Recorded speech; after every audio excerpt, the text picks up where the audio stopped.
I didn't get it the first time, but that perseverance and that, you know, trying and wanting to get your foot into the door with a brand, life has a way for your career path to work itself out, and I've not looked back on it since. How did you go from that kid with a camera, loving it, to actually making it a profession? Like, where did that start? And to me, that was such a landmark moment, because when we first went through it, there was loads of concerns about how we'd manage it with sound in such a busy place. How are we going to do this like consistent film from start to end where they keep walking and talking? To me, that was like a big turning point, actually. There's so much we can go at here. How can we push this forward?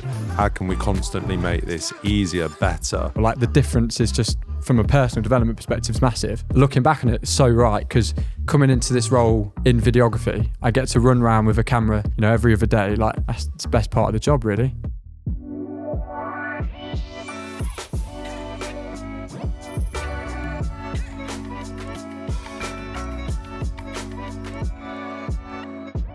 Why did you get into video anyway, Joe, in the first place? Obsession. I don't know. I think when I was younger, when I was like 10, I got given this little like compact camera from my grandma. It's like this little blue, I think it was like a Fujifilm camera. And I just was obsessed with going and making all sorts of just rubbish. Was it an actual camera? Was it a video, like a video camera? No, it was just like one of those, you know, like little compact cameras from like, you know, mid-2000s, you know, the ones you used to have in your bag because obviously your phone cameras were never that good. Yeah. The little lens that zoomed out and came back in. I know what you mean. Yeah, one of them. Yeah. And you could film on it. It was probably like 480p. And I used to go out and just film all sorts of rubbish. I remember used to come back from school, grandma would be around, and I'd take her and my brother and we'd go and film like a Nerf war film.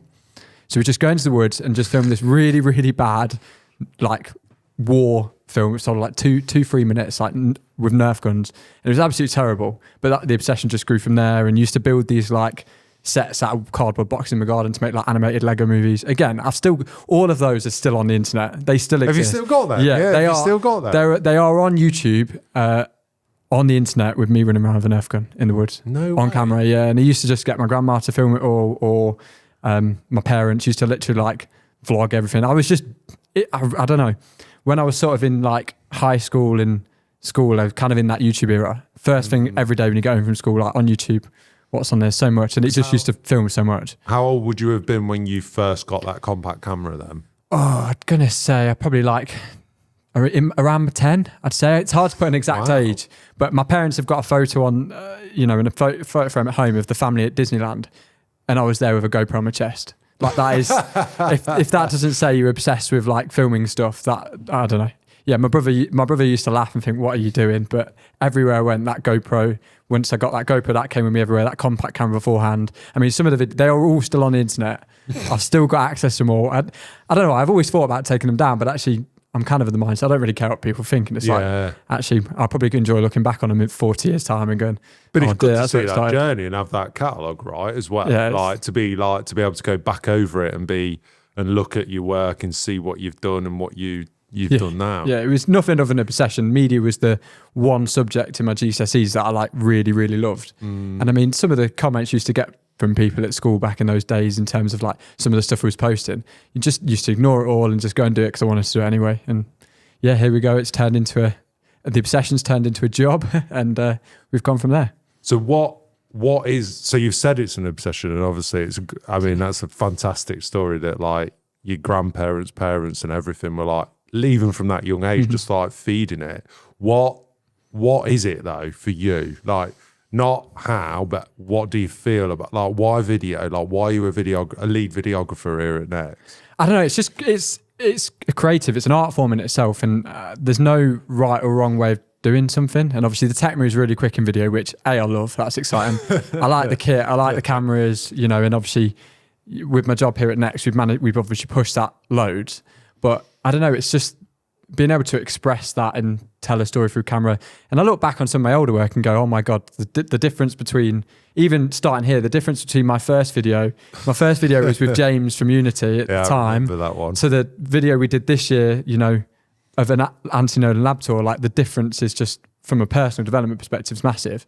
And like, yeah, just, I don't know, it's something exciting about going and telling those stories and just having a camera in your hand and obviously then piecing it together afterwards, that whole jigsaw afterwards, that people don't realise how long it takes, but that's exciting in itself, just watching it all come together. Yeah, no, 100%. And how did you go from that kid with a camera, loving it, to actually making it a profession? Like, where did that start? So I did my GCSEs. I was never the most academic person when it came to like maths or English. Passed everything I needed to pass. Tried really. This is not like an ego thing, but I was one of those kids that really had to try to get the grades. My brother could go all the way through his GCSEs and absolutely just like nail it without really having to try. And it used to be really annoying. And I'd be the kid having to, you know, come home from work and revise, or not work, school, revise before school just to try and pass through. Whereas media was something I never really found. It wasn't that challenge. It's quite easy. Yeah, it was just something that, I don't know, really clicked with me. And I left GCSEs once I finished, and you know, I got onto a college course for sort of 2-3 months, and I was enjoying it, but I was just lacking the purpose there. And someone shared with me an apprenticeship at my local council in like their marketing department for like a apprentice marketing assistant, and I applied for it, and I actually originally didn't get the job. So I had a phone call that they'd given the first job to someone else because the skills they were bringing to the table, they couldn't really like turn it down, but they were that impressed with me. And I was a good amount of, I was 10 years younger than the other apprentice that they'd brought in. So they kind of felt, they were like, we want to still try and get you, so leave it with us. Like, we want to get you here, whatever it takes. And my manager, Liz, at the time, I had a phone call from her like a week later, and she got me into the role of this apprentice in the council, working with them on their marketing team. And I learned everything from sort of email marketing, web marketing, social media, and the creative element as well. It was kind of quite a broad role, you know, that apprentice level. Quite good though for a start. Yeah, right? Building that experience. And it was the first time I was able to put some of those like skills into like a work setting, which was quite nice. And I guess part way through that apprenticeship, I think I realised, and they probably realised, that my, I guess, skill set and obsession was on that creative side. So I kind of moved into the creative team. And I owe a lot to my managers at the time, Mark and Rod, who like took me from this, at the time, 16, 17-year-old apprentice, gave me all the sort of softwares and skills to start learning these things and gave me the chance to sort of do it. I mean, I was going with, accompanied by them, to film like the chief executive, you know, some pretty big people in this organisation. And, you know, being able to get behind the camera, go on these like press photo shoots with the council, and like all of my skills kind of just like amplified, you know, through a lot of that mentoring. And I just kept doing it on repeat. And I ended up actually like, and I look back on it now and it's like, it's not like the greatest piece of work, because obviously motion graphics is a whole different thing. But back then I'm like, I actually had the opportunity to do a motion graphics like animation that they used as like Sky advertising on like the digital boxes.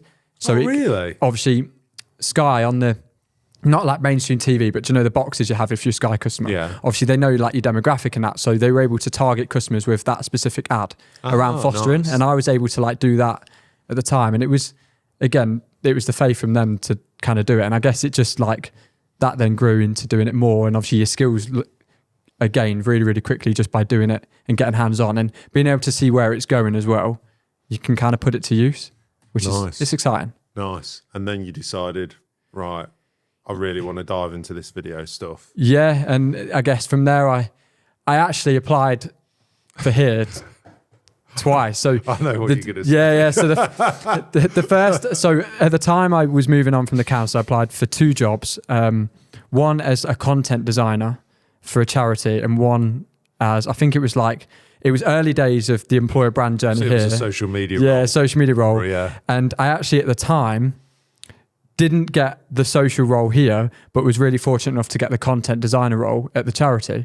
So I was there for a year and a half. And that was, again, a massive opportunity because I was working with a design team of like 2 other people, but they were very like digital and print background. And I was coming in with all of this like, I don't know, camera obsession, digital, the photography side. So I used to just do kind of all of that from an internal comms perspective, but also then the charity angle. And I did things like, kind of the highlight of that was like getting to film at the Commonwealth Games and tell the story from the charity's perspective of some of the people involved in setting up this in their side of the Commonwealth Games.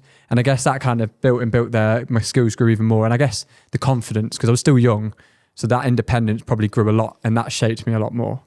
And then, yeah, probably I was there for about a year and a half, 2 years. And then I jump onto this video call for this videographer job at Next, and then obviously you're on the other end of the call, and I was like, I feel like we've been here before. And yeah, it was like the social media one was. I remember when you applied for the social media role, and I literally remember and just being like, I can remember the conversation. I'd be like, literally, you will not find this right for your skill set or what you want to do. You said that. You were like, you want to be creating stuff, and I don't think this is going to give at the time. And obviously, social landscape in our teams changed massively. But you were like, you want to be creating. You don't want to be doing the posting and stuff like that. And looking back on it, it's so right, because coming into this role in videography, I get to run around with a camera, every other day. Like, that's the best part of the job, really. Yeah. And then we, then the team grew, and we were in a position whereby, we had the social team.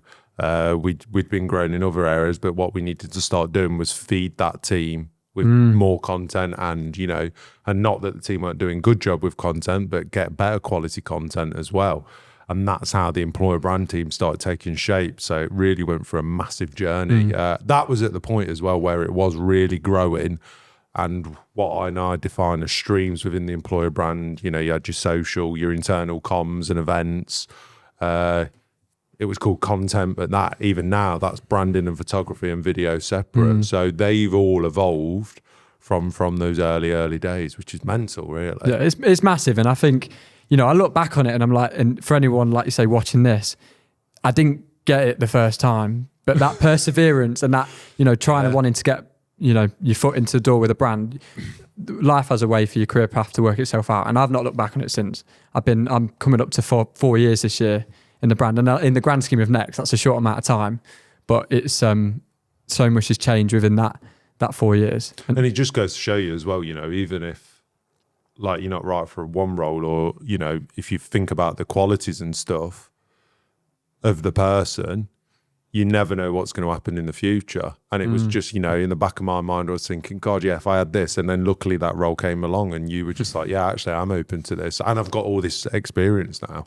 Yeah, it was mental. It was so, like, I hadn't put two and two together when I had the first stage call that it was within the same team as well. So it was like, it was a really kind of like full circle. If you'd know, you'd be like, I'm not doing that. He said no. I don't think it would. I genuinely, I was, by that point, the obsession with video in a commercial setting had become even more.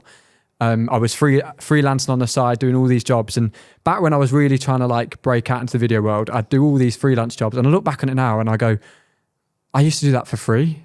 Yeah, I used to go and do that job for someone for like nothing. But obviously by that point, the obsession with video grew to like this commercial, in my world, like the commercial understanding, wanting to grow it myself. So obviously it wouldn't have stopped me reapplying for it, even if I knew it was in the same team I once failed at. But actually kind of coming round, it was really then good to, like you say, get into a brand, and a brand that's always been, I live really locally, so a brand that's always been like relatively close to my home as well. It was one everyone's always known about, I guess. Nice. And what's been some of the favourite bits in terms of projects and like we've worked on, or things that really stand out for you since your time? Because how long have you? I should know this, but how long have you been in this? I know I'm 4 years this year, so I'm way over 3.5 years. I'm 4 years this year, so probably a couple of months after this episode's out is when 4 years, which is not a massive amount of time in the scheme of Next, but it's still a long time. Enough to obviously get well and truly embedded into this world, and to look back and see a massive difference in where it started to where it is now. But I guess to answer your question, my favourite stuff, I think I've got loads of really key moments, but campaign-wise, for me, a real turning point in my career, I felt, was the Scale of Next. Okay. So that was talk us through that for people that might not have seen it. Yeah, so that was a campaign that we ran probably like 2 years ago now. And I guess before that day, I was still kind of massively growing in confidence within the role. What could I contribute? What ideas could I push forward? What did we have, the skills to do? And I remember at the time, for the Scale of Next, over the Christmas sort of period, I was working from home and I was, bringing around a load of ideas. And I'd seen a lot of this stuff on YouTube around like tours and factory tours and stuff like that. And I remember at the time going, obviously proposing it to yourself and then proposing it to obviously like our studio team. And to me, that was such a landmark moment, because when we first went through it, there was loads of concerns about how we'd manage it with sound in such a busy place. How are we going to do this like consistent film from start to end where they keep walking and talking? But to me, having done it filmed then what 5 or 6 of them. They all did really well for us in considering to what we'd been putting out before. So in terms of like our world of and our sort of metrics, they did really, really well. To me, that was like a big turning point. Actually, there's so much we can go at here. And there was another side to that whole campaign, which was an aerial filming side as well. Drone's something that, again, being obsessed with video is something I've always done outside of work. But again, I'd never until that point put any form of commercial like benefits to it. I'd never done a private drone job really. I'd certainly not done FPV, which is like first person stuff, flying through buildings. And obviously we were like, we're going to do these office tours. We're going to showcase the size of Next by flying through it. And I remember the first bit of film, we were in home. You'll remember. I remember and we were sat in the rug room on the left, and I'm flying it, and all of a sudden the camera hits a glass wall, and I'm sat there going, "Oh no, no!" Like the whole left side of the office is just like glass, and I know I just gone full pelt inside of glass wall, and I was like, "Oh no, this is bad. This is not good." I've still got the footage of it, of the crash straight into the wall. But looking back at it now, and actually what we managed to achieve over, 8 or 9 different sites and places over all the days, flying through quite complicated spaces indoors with signal issues and all of that. I look back on that now and go, actually, that was such a new skill to do, and be able to again put that to use in a commercial setting. And again, another piece of content that went down really, really well because people can get a feel for the size of Next without having to step foot in the door. They can go on YouTube, they can watch this video and go, "Oh, that's how big. I didn't realize that place was that big." And E3, obviously, like the newest warehouse, is huge. And I remember dropping off that sort of edge, and you're like, "Geez, this is huge." And it was really good. Do you know with the stuff you do as well? Is it always the like showing the scale and stuff that you enjoy, or is there other elements of like the video telling? Because it's quite niche, isn't it? Like what the videos you're creating, you're not creating like fashion. Like it's really important to highlight that you're not, even though we're in a fashion business, you're not creating those commercial selling videos for product. Yeah, I mean, that's where the storytelling angle comes in. Right. I'm not saying that you can't tell a story product, you well and truly can, but for me, I often say to people, I've got like the best job in the business because I get to go around. I've been to more Next sites than probably a lot of people will do in a normal job. Yeah, I've met more people that I could count, everything from designers to lorry drivers to people in our warehouses to people in, our London offices, even some of our like factory suppliers that our product teams will work with. And there's so many stories around the business about how they got into their career, but then the skills that they do and what they have to do as a role that actually you probably wouldn't realize. And if you think about it, and some of my favorite stuff we've done 2 of them, sort of the international like product creation videos. I love them to bits. They're loads of work to produce, but actually if you think about where our product team source product from, they source product from countries and territories for a reason. So they might order a specific home bit of furniture because from a certain country, it could be thousands and thousands of miles away, but they'll order it because the wood that they use in that product is native to that area. So there's all of these like specialist skills and ways products are made. So actually some of the stories that I told with the socks video and the cushions video about actually how, they make cut velvet cushions and the actual intricacies behind it was such a like fascinating experience. And to be able to like film that and tell that story is like, there's so many out there we can continue doing, but like you're able to dive into the people behind the brand, what the designers are doing, what the buyers and technologists are looking out for to bring it to life, and same in all the other roles like tech, how they're bringing those sort of big new softwares to life. It's like information that I don't think anyone else really gets access to, but I'm walking around the business getting to film it, hear about it every day. And it's really exciting. No, it is, and it all fits into that employer brand storytelling, like you said. Like, I think that's the key, like you said there, telling that story, whether it be internal or external, to informing our employees of what's going on in the business, or really trying to attract new people in to go, look, did you know we do this, or this is what this role is massively key, because we can all quite comfortably, not all, but a lot of people quite comfortably can say this is what it is. But I think what we're trying to do a lot of the time is tell the why and the reasoning and show that look behind the curtain of Next and what is actually going on and all the people that drive it. And I think, the roles we've got in video really play a massive part in that in that storytelling because it's such a visual media as well, and people love it. Yeah, and I mean, I always look fondly back on last year. Myself and obviously have grown to having a team now. We had the opportunity to sort of document the opening of Thurrock, which for those of you that don't know, like Thurrock last year was our biggest store Next has ever opened. Certainly the biggest one last year. It's huge. It's an absolute like beautifully designed store.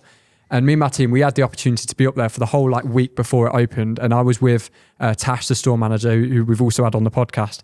And I look on it really fondly because I had the privilege of being with Tash for like pretty much 4 or 5 days and filming her story and what she had to do to bring to life. My team were filming, you know, other people sort of involved in the whole process, from VM to, you know, store managers that had traveled from other stores just to help get this store ready. And I'm able to go and see how that works and almost document like her story. And I remember she was really emotional giving the speech to her team on the stairs, you know, right before opening. But actually, it's a good clip. Being able to film all the way up to that point and tell her side of the story is something that in a lot of video jobs, or if you're in like that commercial setting, you don't get to do that.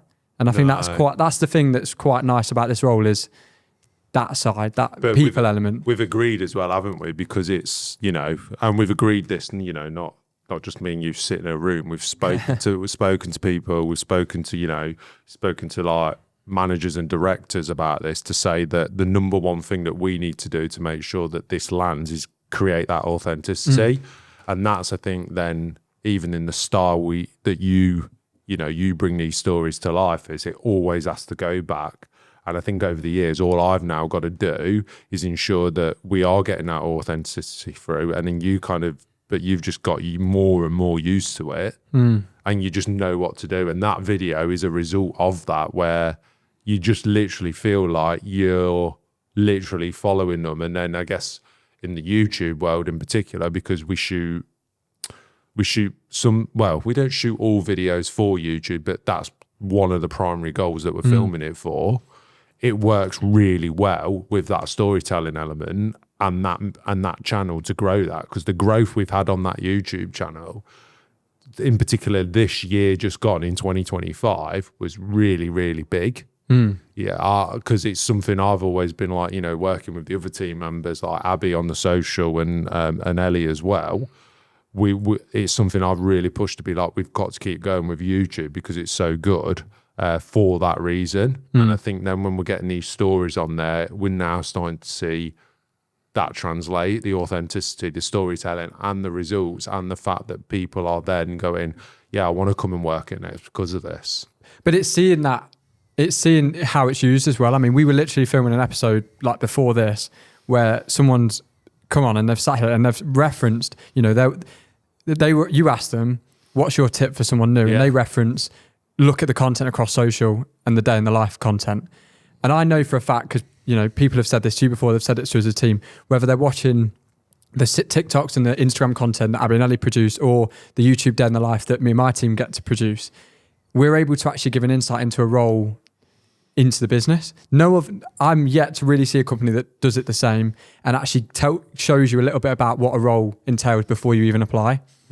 So you're able to come in as a buyer and start to build this like general perception of what that role entails, whether you're literally at the point of applying or whether you are at university or early in your school career and you're starting to think about what your career might be. You just know you're interested in fashion. If you stumble across one of our videos about being a designer, if that might inspire someone at the age of 15. Now, they're not at that point of coming to work for us, but in 5 years' time, Next might be in the back of their mind. Yeah. And actually, they might not remember that's what they saw it on, but actually, they've come back and gone, I could have a career at Next here. I could work in design. And I'm not saying everyone's like that. I'm not saying like that's the be all and end all in terms of people finding us. It's obviously by no means not. But if we can inspire, you know, just a couple of people through that route, then I think that's a pretty good achievement. You're exactly right with that. And that is the whole point. It's, you know, when we started this employer brand journey, it was about changing the perception of what it means to work for Next as well. Yeah.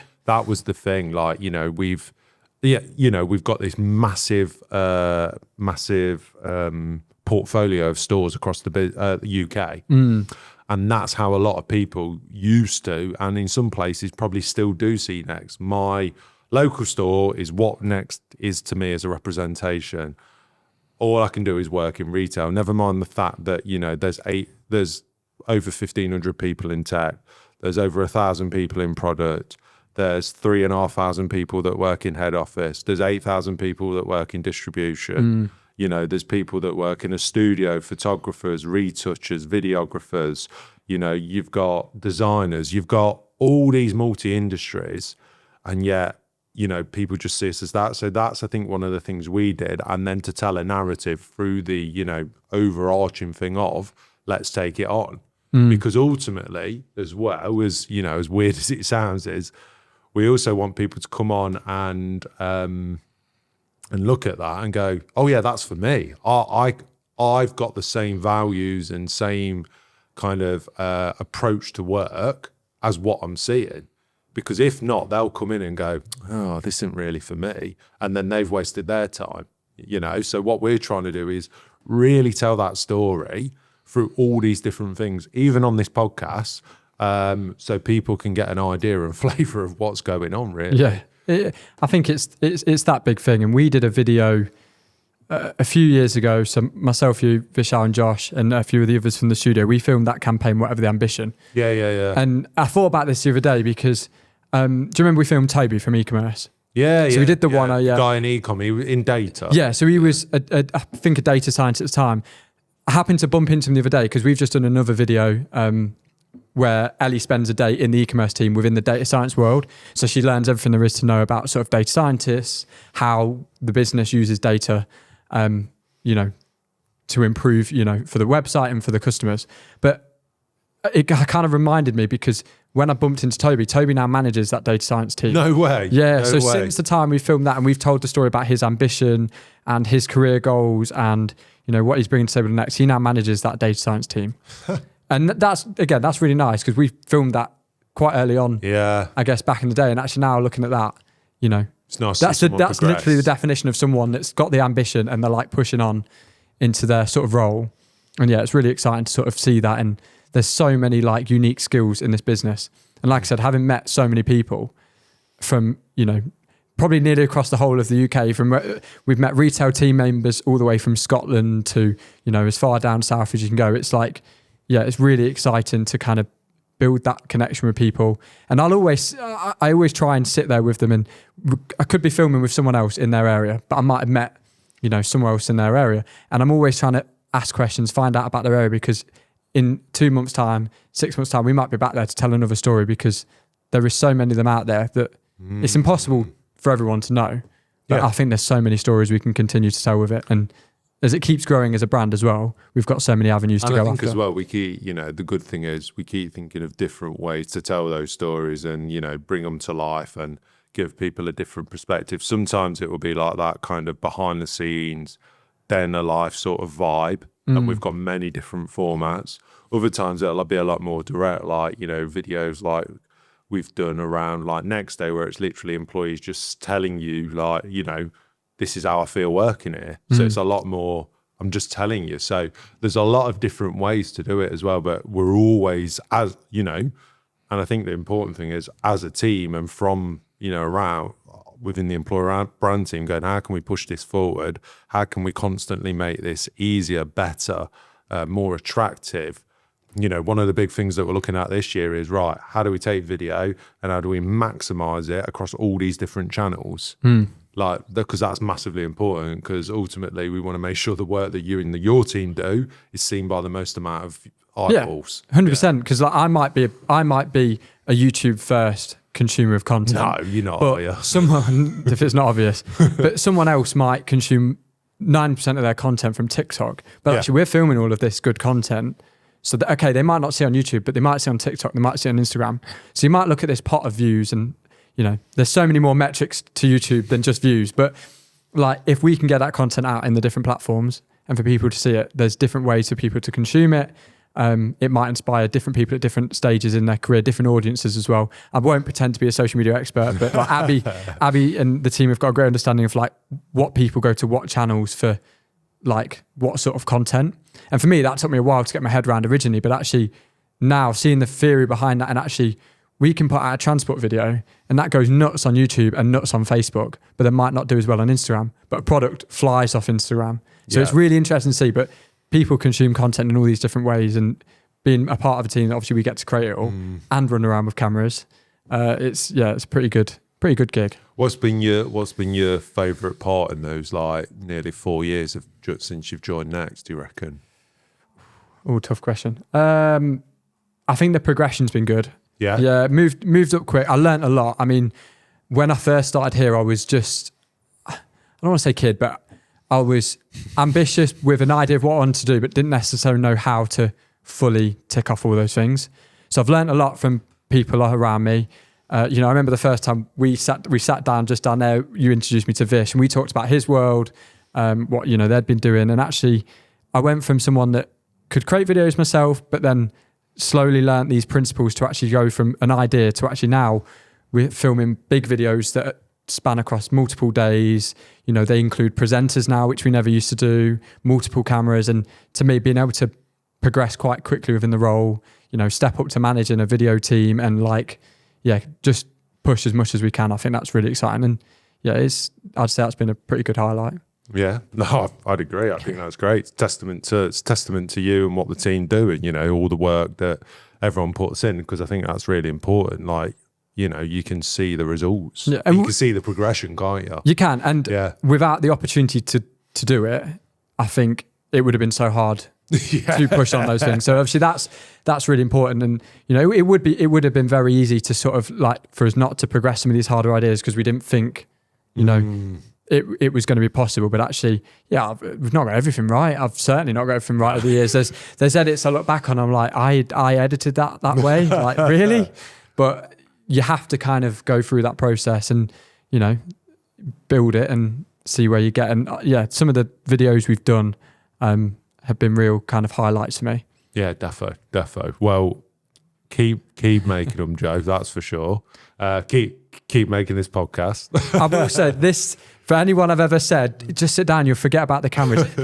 It's actually harder than you think. It's not quite that easy, but I feel more comfortable behind the camera, so that'll be good. I guess where I'll stay. But is that what you're going to go back to? Yeah, but it's been nice to sort of talk a little bit about video, the background, and talk a little bit about that topic, because it's probably something we've not really spoken about that for, because I guess we're filming. We're spending so much time. We're spending so much time, and like you said, there's so many stories, but it just did feel like the right time to talk about this with, the amount of different variety we're doing and explaining, how it fits into the world of employer brand as well, like I've gone over, because that is really key. It's got a presence everywhere, as of all the other elements of the team and those things related to employer brand as well. But keep on doing it, because it's really important part, and I think it's a very important way for people to get to know Next, not just from a consumer point of view. 100%. And I'm quite happy I came on and didn't ramble about YouTube for too long. So that's so am I, to be honest. So am I. I was worried we'd go down a rabbit hole and we'd just be talking about YouTubers for 20 minutes. I did as well. I was like, here we go, strap in. But no, thanks for coming on Live for Next podcast, Joe. Thank you very much. Thanks for having me.